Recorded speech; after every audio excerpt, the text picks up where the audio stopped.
빌립보서 1장에 기록된 이 말씀을 통해서 하나님께서 주시는 은혜를 우리가 함께 나누기를 원합니다. 오늘부터는 이 빌립보서 말씀을 함께 나누도록 하겠습니다. 빌립보서는 이 바울이 로마 감옥에서 쓴 옥중 서신 중에 마지막 책입니다. 이 바울의 옥중 서신은 4권의 성경인데요. 에베소서, 골로새서, 빌레몬서, 그리고 이 마지막으로 나눌 말씀이 이 빌립보서 말씀입니다. 이 에베소서와 골로새서는 교회론에 대한 책입니다. 몸된 교회와 머리 되시는 예수 그리스도를 기록을 하고 있고요.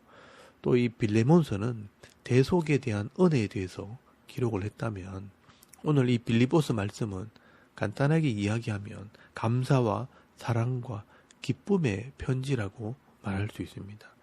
이 빌립보 교회는 처음 바울을 통해 예수를 믿고 난 뒤에 계속해서 바울을 위해 기도하고 후원해주고 섬겼던 교회입니다.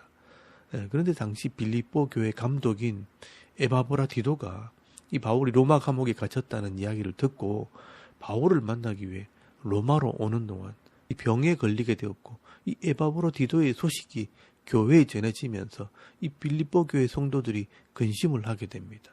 그런데 이 에바브라디도가 로마에 있는 바울을 만나고 난 뒤에 이 병이 낫게 되었고 모든 일이 주님 안에서 잘 되었다는 이 소식을 전하기 위해 이 편지를 쓰게 된 것입니다.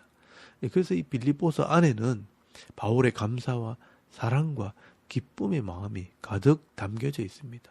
그리고 이 빌립보 교회 성도들이 예수의 성품을 닮은 성숙한 그리스도인이 되라고 몇몇 권면의 말씀들을 기록하고 있습니다. 오늘 저와 여러분이 이 빌립보서 말씀을 통해서 이 성숙한 그리스도인의 모습을 배울 수 있기를 바랍니다. 오늘은 빌립보서 1장 말씀을 간단하게 살펴보도록 하겠습니다. 빌립보서 1장 말씀에는 이 바울의 인사말과 감사와 기도, 그리고 이 바울이 로마 감옥에서 이 복음을 전하는 모습이 기록이 되어 있습니다. 여러분 1절에서 2절까지 말씀해 보시면 이 바울의 인사말이 먼저 기록이 되어 있습니다. 편지를 보내는 사람은 바울과 디모데이고, 또 이 편지를 받는 사람들은 빌립보 교회 모든 성도와 이 감독들과 집사들이라고 말씀을 합니다. 이 바울이 이 개척한 교회이고 또 늘 소식을 주고받았기 때문에 이 교회 사정을 누구보다 잘 알고 있는 이 바울은 교회에서 수고하는 모든 사람들에게 이 편지를 쓰고 있습니다. 그리고 3절에서 8절까지 말씀에는 바울의 감사가 나옵니다. 이 바울은 이 빌립보 교회 성도들을 생각하면 늘 감사하게 됩니다. 왜냐하면 이 바울이 2차 전도 여행을 할 때 이 마게도냐인의 환상을 보고 이 성령의 인도를 따라 유럽에 와서 처음 개척된 교회가 바로 이 빌립보 교회이기 때문입니다. 그래서 이 바울이요, 이 빌립보 교회만 생각을 하면 하나님의 은혜라는 생각이 드는 것입니다. 성령의 인도를 따라 유럽에 건너가서 기도하는 중에 자주장사, 이 옷감장사 루디아를 만났고, 이 귀신 들린 아이를 고쳐주고, 이 빌립보 감옥에 들어가서 기도하는 중에 간수장을 만나서 이 교회가 된 곳이 바로 이 빌립보 교회입니다. 그래서 3절에서 5절까지 말씀해 보시면 이 바울의 마음이 담겨있는 감사가 나옵니다.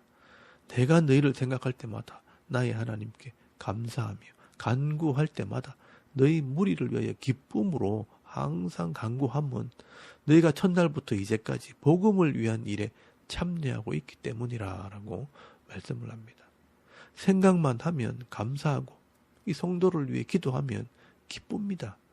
처음부터 지금까지 복음 때문에 만났고, 이 바울이 복음을 전할 때 물질로 후원을 하고 늘 기도해 준 교회이기 때문에 생각만 하면 감사한 것입니다. 그래서 7절 말씀부터 보시면 너희가 내 마음에 있다라고 말씀을 합니다. 여러분, 이런 말은 보통 사랑하는 사람들에게 하는 말 아닙니까? 너 내 안에 있다. 이 바울이 빌립보 교회 성도들을 늘 사랑하고 있다는 것입니다. 저는 이 교회와 사역자들이요, 이런 관계가 되어야 한다고 생각을 합니다. 주종의 관계나 대립하고 대적하는 관계가 아니라 이렇게 순수하게 교회와 사역자들이 함께 섬기고 사랑하는 것이 이 하나님께서 원하시는 이 교회의 모습이라는 것을 여러분 기억하시길 바랍니다. 생각하면 감사하고 기도하면 기쁨이 있는 그런 성도들이 다 되실 수 있길 바랍니다. 그리고 바울은요, 이런 교회를 위해 기도를 합니다. 여러분 9절에서 11절까지 말씀해 보시면 이 빌립보 교회를 위한 바울의 기도가 기록이 되어 있습니다. 여러분 9절 말씀해 보시면 내가 기도하노라 라고 시작을 합니다. 이 바울은 빌립보 교회 성도들의 영적인 성숙함을 위해 기도를 합니다. 첫 번째는 이 9절 말씀에 사랑이 풍성해지기를 원한다. 너희 사랑을 지식과 모든 총명으로 점점 더 풍성하게 하사라고 기도를 합니다. 여러분 여기 이 지식은 이 하나님에 대한 바른 지식을 말하고요. 또 이 총명은 사람에 대한 통찰력을 말합니다. 이 그리스도의 사랑이 이런 지식과 총명을 통해 더 풍성해지기를 기도하는 것입니다. 그리고 두 번째는 10절 말씀에 믿음을 위해 기도합니다. 너희로 지극히 선한 것을 분별하며 또 진실하여 허물 없이 그리스도의 날까지 이루고라고 기도를 합니다. 지극히 선한 것을 분별한다는 말은 인생에서 진짜 중요한 것이 무엇인지를 깨닫기를 바란다는 뜻입니다. 또한 진실하여, 순결하여, 허물 없이, 죄의 모습이 없이 주님 오실 때까지 그 믿음을 지키기를 바란다는 것입니다. 그리고 세 번째는 11절 말씀에 삶의 열매를 위해 기도합니다. 예수 그리스도로 말미암아 의의 열매가 가득하여 하나님의 영광과 찬송이 되기를 원하노라 라고 기도를 합니다. 여기 의의 열매는 말씀에 순종하는 삶, 이 가난한 자를 위한 삶이 가득함으로 그 삶을 통해 하나님의 이름이 높아지기를 원한다라고 기도하고 있습니다. 이 바울은 이 사랑하는 사람들을 위해 기도할 때 이렇게 영적인 성숙함을 위해 기도를 합니다. 사랑이 풍성하고 믿음이 변함이 없고 의의 열매로 말미암아 하나님의 영광이 되기를 기도하는 것입니다. 여러분도 이 세 가지 기도 제목을 잘 기억하셨다가 이 사랑하는 사람들을 위해 이런 기도 제목으로 기도해 주실 수 있기를 바랍니다. 그리고 이 두 번째 단락에는 바울이 감옥 속에서 복음을 전하는 것을 감사하고 있습니다. 여러분 12절 말씀에 보시면 형제들아 내가 당한 일이 도리어 복음 전파의 진전이 된 줄을 너희가 알기를 원하노라 라고 말씀을 합니다. 여기 내가 당한 일이라는 것은 이 바울이 로마 감옥에 갇혀 있는 것을 말합니다. 지난번에 이 사도행전 말씀을 나눌 때 말씀을 드렸습니다. 바울이 왜 이 죄인이 되었습니까? 이 예루살렘에 연보를 전달하러 갔다가 이 성전에 헬라인을 데리고 들어갔다고 오해를 받아서 죄가 없는데도 재판을 받게 되었고 이 유대인들이 바울을 죽이려고 하는 바람에 가이사 이 황제에게 상소하면서 이 로마까지 오게 된 것입니다. 이 바울은 복음을 전하다가 죄도 없이 오해를 받아 감옥에 갇혀 있는 것입니다. 세상 사람들이 볼 때는 인생을 허비하는 것이고 불행한 시간이지만 이 바울에게는요 이 복음을 전하는 기회가 되었다라고 말씀을 합니다. 그래서 13절 말씀에 보시면 이러므로 나의 매임이 그리스도 안에서 모든 시위대 안과 그 밖에 모든 사람에게 나타났으니 형제 중 다수가 나의 매임으로 말미암아 주 안에서 신뢰함으로 겁없이 하나님 말씀을 더욱 담대히 전하게 되었느니라 라고 말씀을 합니다. 여기 온전한 감옥은 아니지만 이 가택 연금이 된 것처럼 집에 갇혀 있으니 이 로마의 군인들이 돌아가면서 이 바울을 지키게 되었고 또 이 시위대 안에 있는 사람들, 이 고관들을 늘 만나게 되었기 때문에 그 사람들과 그 가족들에게 복음을 전하는 기회가 되었다는 것입니다. 이 밖에서는 절대로 만날 수 없고 복음을 전할 수 없는 이 많은 사람들을 이 감옥에서 만나게 되었으니 감사하다는 것입니다. 여러분 이런 바울의 생각이 바로 바울의 믿음입니다. 또 이 바울의 이런 모습을 보고 다른 기독교인들이 더 열심을 내어서 전도한다는 소식을 들었다는 것입니다. 이 바울이 감옥에서 복음을 전하는 이 모습을 보고 다른 기독교인들이 더 분발해서 복음을 전하게 되었으니 이것 또한 감사하다는 것입니다. 여러분 15절 말씀에 보시면 어떤 이들은 투기와 분쟁으로 어떤 이들은 착한 뜻으로 이 그리스도를 전파하나니라고 말씀을 합니다. 그리고 17절에서 18절까지 말씀해 보시면 그들은 나의 매임에 괴로움을 더하게 할 줄로 생각하여 순수하지 못하게 다툼으로 그리스도를 전파하느니라. 그러면 무엇이냐? 거칠애로 하나 참으로 하나 무슨 방도로 하든지 전파되는 것은 그리스도니 이로써 나는 기뻐하고 또한 기뻐하리라 라고 말씀을 합니다. 바울이 감옥에 갇혀 있으면서도 복음을 전한다는 이 소식을 들은 로마에 있는 기독교인들이요 경쟁적으로 다툼으로 복음을 전했다는 것입니다. 그래서 이 바울은 이런 모습을 보면서 좋은 동기는 아니지만 어찌되었든 이 기독교인들이 열심을 가지고 전도하는 모습을 보면서 기뻐하게 되었다라고 말씀하는 것입니다. 여기서 우리가 이 바울의 생각과 이 믿음을 읽을 수가 있어야 합니다. 세상 사람들처럼 누가 더 많이 전도하나, 누가 더 큰 사역을 하나 경쟁을 하는 것이 아니라 영혼 구원에 초점이 있는 것입니다. 하나님께서는 갇힌 자를 통해서든 밖에 있는 사람들을 통해서든 많은 사람들을 구원하는 것을 기뻐하신다는 것입니다. 그래서 이 바울은요, 내가 감옥에 갇혀 있는 것이 중요한 것이 아니라 나를 통해 그리스도가 존귀하게 되는 것이 중요하다라고 말씀하는 것입니다. 내가 말씀대로 믿음으로 순종하는 이 모습을 통해 다른 사람들도 도전을 받고 열심히 한다면 결국 우리들을 통해 예수 그리스도가 드러나게 된다는 것입니다.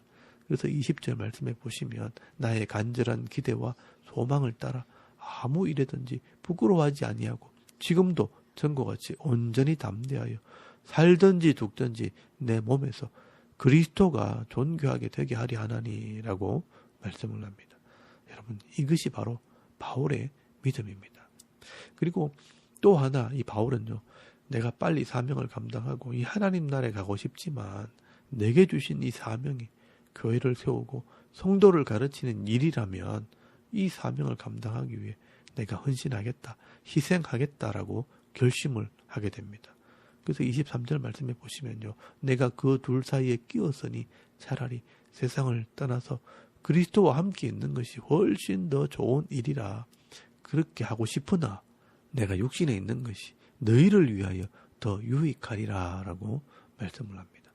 바울은요, 하나님의 영광을 보았고 이 하나님의 나라가 얼마나 풍성한 곳인지를 알기 때문에 빨리 가고 싶지만 이 교회를 위하고 또 성도를 위해서라면 내가 이 땅에서 끝까지 이 사명을 감당하겠다라는 결심을 하는 것입니다. 이 바울은 죽음도 두렵지 않고 이 땅에 사는 목적도 이 교회를 위해 사명을 감당하는 것이 이 삶의 이유라는 것입니다. 사실 저도 똑같은 생각을 하고 있습니다. 그래서 기쁜 마음으로 제게 주신 이 사명을 감당하고 있습니다. 여러분도 이런 믿음과 신앙을 가지고 여러분에게 주신 이 사명을 기쁨으로 감당하는 그런 은혜가 있기를 바랍니다.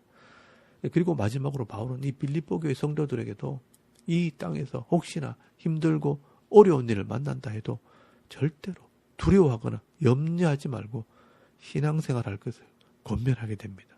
여러분 27절 말씀 이해해 보시면 너희는 그리스도의 복음에 합당하게 생활하라라고 말씀을 합니다.